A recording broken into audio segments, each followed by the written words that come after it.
Anda kembali menyaksikan debat kedua calon wakil presiden pemilu 2024. Bapak Ibu sekalian, calon wakil presiden akan menjawab pertanyaan yang telah dibuat oleh tim panelis.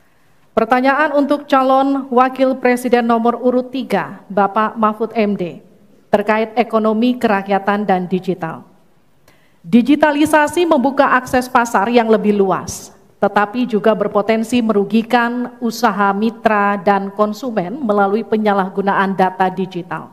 Pertanyaannya, bagaimana kebijakan paslon untuk mengatasi hal tersebut? Waktu untuk menjawab 2 menit, dimulai sejak Bapak menjawab. Kami persilakan. Baik, kalau kebijakan data digital, yang terakhir ini kita sudah punya 2 undang-undang yang baru, yaitu Undang-Undang PDP dan Undang-Undang ITE yang baru saja diresmikan. Tapi lebih dari itu, menurut saya digital atau ekonomi digital ini tidak bisa dihindarkan oleh siapapun. Oleh sebab itu, ya kita tidak bisa menolaknya, tetapi harus berhati-hati karena terjadi disrupsi yang luar biasa dalam perkembangan digital ini. Saya menangani kasus misalnya pinjol, di mana rakyat menjadi korban dari kegiatan ekonomi digital. Ada kripto misalnya. Kasus pinjol itu sendiri sungguh sangat problematik. Kenapa? Karena dia dibuat secara hukum perdata melalui gadget. Rakyat yang tidak tahu langsung bilang, kamu mau pinjam uang sekian? Yes. Bunganya sekian? Yes. Kalau tidak bayar sekian? Yes. Itu perdata. Dan itu banyak yang menjadi korban. Banyak yang sampai bunuh diri. Ada seorang dari Semarang, seorang guru meminjam hanya 500 ribu, kemudian hutangnya menjadi 240 juta karena selalu bertambah bunganya. Kemudian ada yang sampai bunuh diri. Dalam hal pinjol ini ketika saya sampaikan ke Polri, tidak bisa Pak, itu hukum perdata. Ketika saya sampaikan ke OJK, OJK bilang itu bukan kewenangan kami. Itu bukan kewenangan kami karena mereka ilegal, tidak terdaftar.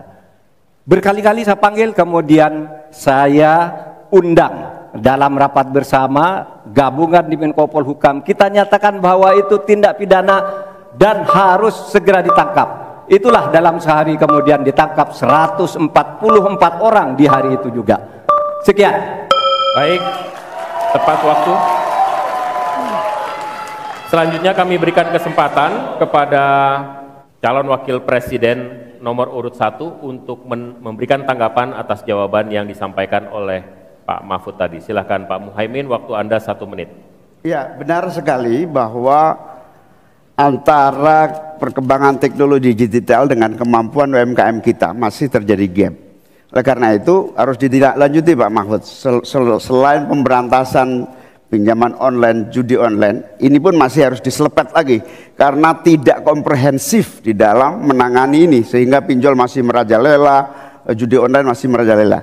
Yang lebih penting dari itu Pak Mahfud bahwa sebetulnya kemampuan untuk masuk pada dunia digital membutuhkan bantuan dari pemerintah untuk turun tangan. Menangani apa? Mulai dari literasi digital untuk UMKM, yang kedua membantu push pemasaran bagi keberlangsungan UMKM menghadapi persaingan yang sangat ketat. Di sisi yang lain, kita juga membutuhkan kapasitas teknologi kita supaya lebih bisa membantu seperti kecepatan dari internet yang sedang ada di masyarakat kita masih sangat rendah.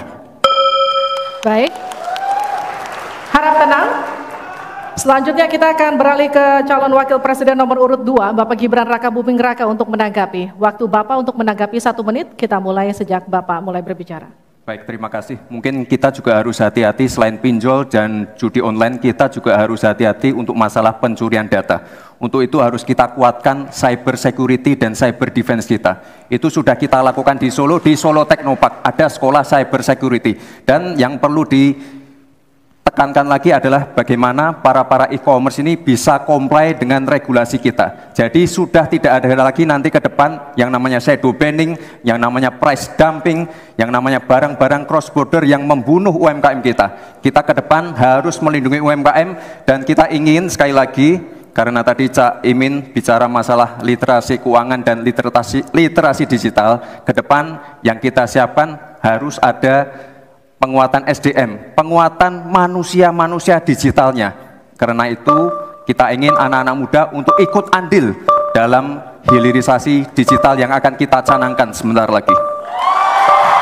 Mohon tenang, mohon tenang. Saya hargai jika kita semua kooperatif. Terima kasih. Saya berikan kesempatan kepada Pak Mahfud kembali untuk memberikan tanggapan atas tanggapan dari jawaban Bapak yang sudah disampaikan oleh Pak Muhaimin dan Pak Gibran. Waktu Anda 1 menit untuk menanggapi, dimulai dari Bapak menyampaikannya. Alhamdulillah, apa yang diusulkan, ditambahkan oleh Cak Imin dan Mas Gibran itu sudah ada di visi, misi kami semuanya. Tinggal baca itu. Misalnya kalau bicara infrastruktur agar bisa merata tapi aman, kadang-kala kita bicara infrastruktur itu hanya jembatan, rumah, gedung dan sebagainya. Padahal ada 3 infrastruktur yang harus dibangun. 1 infrastruktur fisik seperti yang sekarang ada, lalu infrastruktur regulasi, kemudian infrastruktur digitalisasi. Itu penting dibangun ke depan. Sama terkait dengan itu sudah ada juga cyber security.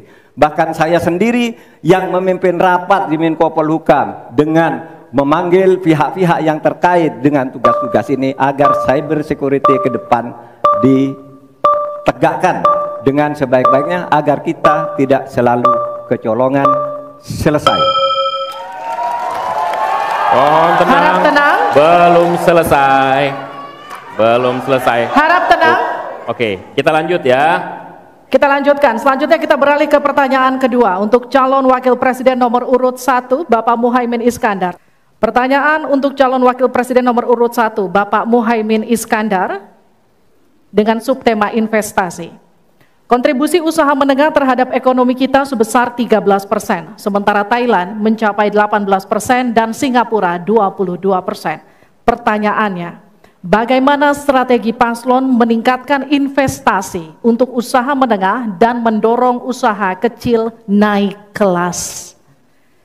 Waktu Bapak untuk menjawab 2 menit dimulai sejak Bapak berbicara. Silakan. Terima kasih. Investasi salah satu yang paling penting buat pertumbuhan ekonomi kita. Dan investasi tidak akan ada masuk ke tanah air kita apabila tidak kita bangun trust, kepercayaan internasional, kepercayaan dalam negeri.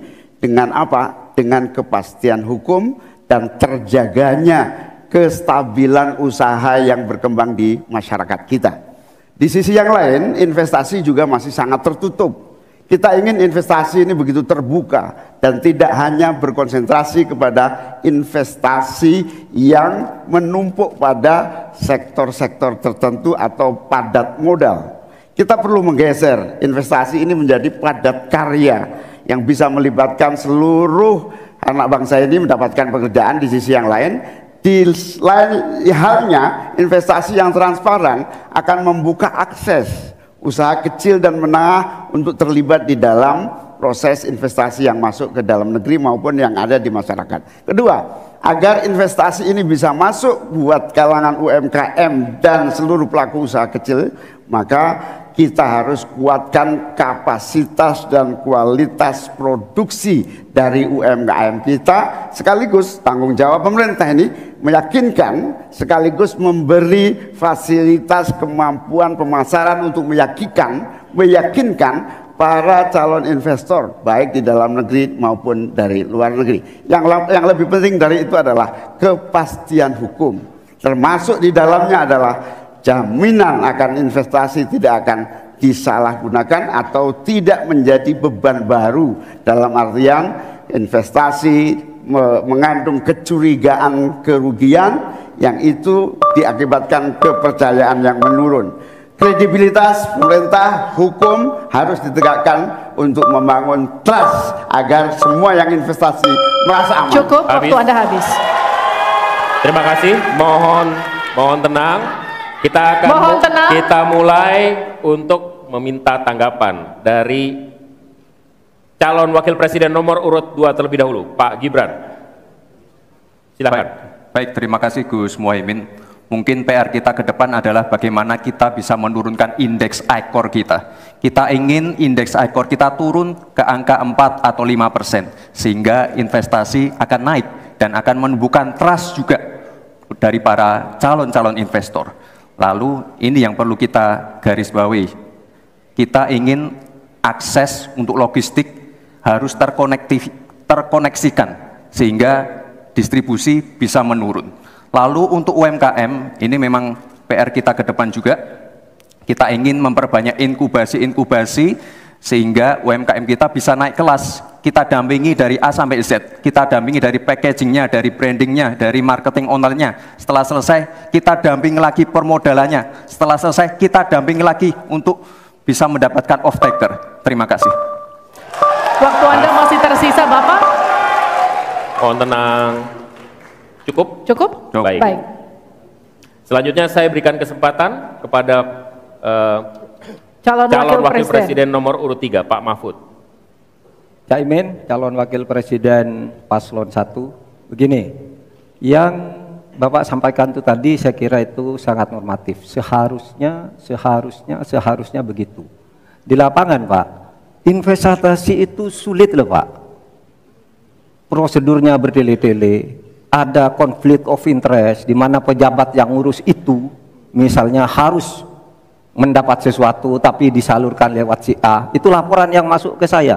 Ada urusan harusnya diinvestasikan untuk rakyat, itu malah disentralisasi ke negara, dibuat PT sendiri lalu diurus sendiri, rakyatnya tidak kebagian. Nah, itu yang sering saya dapat laporan dari berbagai tempat. Minta izin misalnya untuk UMKM. Untuk UMKM misalnya, berapa? Perlu 24 meja, Pak, untuk mendapat izin UMKM. Pertanyaan saya, instrumen hukum apa yang Pak Imin bisa sediakan untuk menjawab itu semua? Selesai. Baik, terima kasih. Tenang, nanti ada saatnya untuk memberikan aplaus. Selanjutnya kita akan ke calon wakil presiden nomor urut 1, Bapak Muhaimin Iskandar, untuk menanggapi kembali. Waktu Anda 1 menit, kita mulai. Ya. Memang apa yang disampaikan Pak Gibran, selain kita bantu permodalan dan kapasitas untuk produksi yang meyakinkan para investor masuk, ada prasyarat-prasyarat mutlak yang disiapkan pemerintah.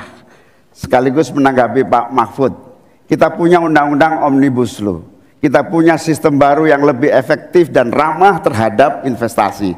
Tetapi sekali lagi, pemerintah terlampau lambat dalam mengimplementasikan itu semua, sehingga harus kita selepet supaya lebih cepat lagi menyediakan sarana dan prasarana bagi percepatan izin. Berbelit-belitnya izin saya setuju, menjadi penyebab utama trust itu hilang. Nah, kita harus membenahi pada wilayah pemerintahan kita yang harus memberikan satu sarana infrastruktur yang memadai. Saya setuju, logistik menjadi salah satu kunci pentingnya.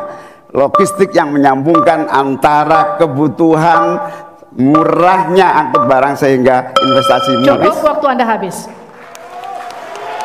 Harap tenang, kita lanjutkan. Kita masih lanjut. Selanjutnya kita akan beralih ke pertanyaan untuk calon wakil presiden nomor urut 2, Bapak Gibran Rakabuming Raka. Pertanyaan untuk calon wakil presiden nomor urut 2, Bapak Gibran Rakabuming Raka. Untuk subtema keuangan, pajak, pengelolaan APBN dan APBD. Hanya sepertiga APBN yang dapat digunakan untuk membiayai pembangunan. Padahal janji kerja program paslon memerlukan biaya tinggi. Pertanyaannya, mana yang menjadi pilihan prioritas anggaran? Pembangunan infrastruktur fisik atau pembangunan kualitas SDM dan ekonomi rakyat? Waktu Bapak untuk menjawab 2 menit, kita mulai ketika Bapak mulai berbicara. Baik, terima kasih. Tidak semuanya harus menggunakan APBN. Contoh IKN, banyak yang gagal paham. Tidak 100% pembangunan IKN itu menggunakan APBN. Yang digunakan hanya 20%. Sisanya adalah investasi dari swasta dan investasi dari luar negeri. Ini yang banyak yang gagal paham. Lalu kita mengacu ke pertanyaan, infrastruktur fisik atau SDM, dua-duanya penting. Dan dua-duanya harus dijalankan secara paralel. Karena sekali lagi, untuk menuju Indonesia emas dibutuhkan generasi emas. Kita butuh future talents yang menguasai future skills. Untuk itu, di tingkat SMK misalnya, kita perlu alat-alat yang ada di SMK itu bisa memenuhi kebutuhan zaman, kebutuhan industri. Sehingga ketika anak SMK lulus, mereka benar-benar bisa siap kerja, siap menerima tantangan kerja. Lalu, untuk fisik, tidak selalu harus dari APBN, sekali lagi. Bisa kolaborasi, misalnya dengan swasta, dengan CSR. Jadi tidak semuanya harus dibebani oleh APBN.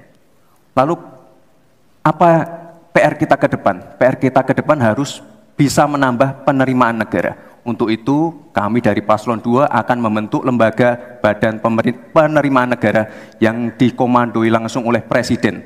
Sehingga nanti ketika berkoordinasi dengan kementerian-kementerian ini bisa lebih luas. Dan sekali lagi kita ingin menaikkan rasio pajak sehingga penerimaan negara nanti bisa kita gunakan untuk pendidikan, untuk kesehatan, dan lain-lain. Terima kasih. Mohon tenang, masih ada waktu. Terima kasih. Saatnya menanggapi Pak Mahfud. Waktu Anda 1 menit dimulai dari Anda menyampaikannya. Mas Gibran, saya sangat tertarik tentang IKN dan itu bagus. Harus kita laksanakan sebagai warisan dari Pak Jokowi. Tapi tadi saya tergelitik. Anggaran untuk IKN itu hanya 20% dari APBN dan sisanya dari investor. Sejauh yang kita baca, sampai sekarang belum ada satupun investor yang masuk ke sana. Coba kalau ada sebutkan, kalau ada sebutkan misalnya 2 atau 1 gitu, investor mana yang sudah masuk ke sana. Yang saya dengar justru ada ratusan ribu hektar tanah sudah dikuasai oleh pengusaha-pengusaha tertentu sekarang ini. Nah, saya setuju ke depannya itu agar mengundang investor, IKN harus diteruskan tetapi pendanaannya harus sesuai dengan tujuan semula, bahwa itu sebenarnya mengundang investor. Tapi sekarang ini yang sudah jadi itu semuanya dari APBN. Sehingga memang diperlukan langkah-langkah perbaikan agar warisan baik Presiden Jokowi ini bisa kita lanjutkan. Terima kasih, selesai. Baik. Terima kasih. Kita masih lanjut. Masih lanjut. Mohon tenang. Selanjutnya giliran calon wakil presiden nomor urut 1 Bapak Muhaimin Iskandar untuk memberikan tanggapan. Waktu Anda 1 menit. Kita mulai ketika Anda mulai berbicara. Mohon tenang dulu. Iya. Saya baru tahu kalau boleh di sini juga. Supaya lebih dekat sama panelis. Bisa mulai. Jadi saya setuju bahwa yang paling penting bukan soal infrastruktur dulu atau SDM dulu. Yang paling penting dari ini adalah kemampuan membaca skala prioritas. Seluruh proyek-proyek besar yang ambisius, ini IKN sebagai salah satu contoh saja, itu kalau hanya mengandalkan APBN hampir 500 triliun. Padahal 1% saja dari 400 sekian triliun itu untuk bangun jalan seluruh Kalimantan beres, membangun seluruh kota-kota di Kalimantan beres. Dan yang paling penting infrastruktur yang untuk SDM 3% aja dari seluruh anggaran IKN itu bisa membangun sekolah dengan baik di seluruh Kalimantan. Itu contoh kemampuan mengambil skala prioritas. Oleh karena itu skala prioritas harus penting. Mohon tenang. Sekarang kita berikan kesempatan kepada Pak Gibran untuk menanggapi atas tanggapan yang sudah disampaikan. Silakan. Baik, saya izin menanggapi Gus Muhaimin dulu. Saya ingat sekali Gus Muhaimin dulu sempat ikut meresmikan dan potong tumpeng di IKN. Ini gimana? Ini nggak konsisten. Dulu dukung, sekarang nggak dukung karena menjadi wakilnya Pak Anies yang mengusung tema perubahan.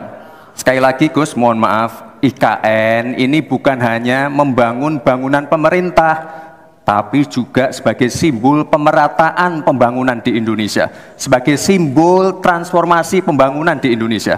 Dan untuk menanggapi Prof. Mahfud, Prof, mungkin nanti setelah pulang dari debat bisa di Google, sudah banyak yang masuk Mayapada, Agung Sedayu. Dan nanti akan tambah lagi mungkin setelah Pilpres, karena mereka pasti akan wait and see melihat stabilitas politik di Indonesia. Terima kasih, Prof. Baik, silakan berikan apresiasi dan aplaus dulu deh, biar semangat semua. 1, 2, 3 pendukung-pendukungnya silakan bersemangat memberikan apresiasi.